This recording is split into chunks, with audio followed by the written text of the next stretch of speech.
जय हिंद दोस्तों। आज OSSC पुणी थे डॉक्यूमेंट वेरिफिकेशन पिला डाकी 15 जन पिला डाकी एडा को मिसेकी आमर 4 थर डिवी सरला बार बार बार बार टिके पर टिके केते पोस्ट वैकेंसी पड़ुची पुणी थे डाकुची तापर पुणी आज राति नोटिस बाहर 24 तारीख आज राति नोटिस बाहर 25 तारीख में काली डॉक्यूमेंट वेरिफिकेशन अच्छी को पिला डॉक्यूमेंट रेडी करता पाखु नोटिस पहुँच पार कि नहीं सेटा तो भगवान जानती छाड़ तांकर पुणी से सेम डेट्रे काउंसलिंग करेब काली 25 तारीख में काउंसलिंग भी सरी जाऊँगी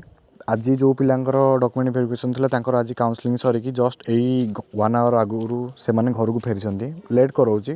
बट काम तो करे दूसरी से डेट भितर तो 25 तारीख भर कम सरीज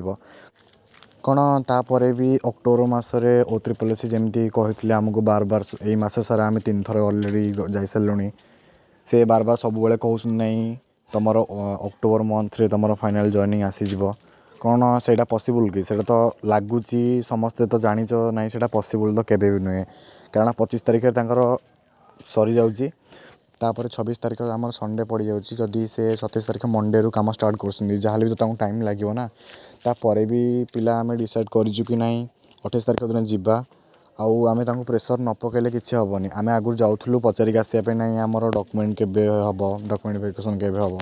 काउंसलिंग केबे हम फाइनल मेरिट केबे हम आम आगुरी जाऊँ पचारिया जो केते 20-30 पिला जाऊँ पाखापाखि आम पचारिया किंतु 28 तारीख में गोटे मास गैदरिंग हबार अच्छी एटलिस्ट 500 पिला तो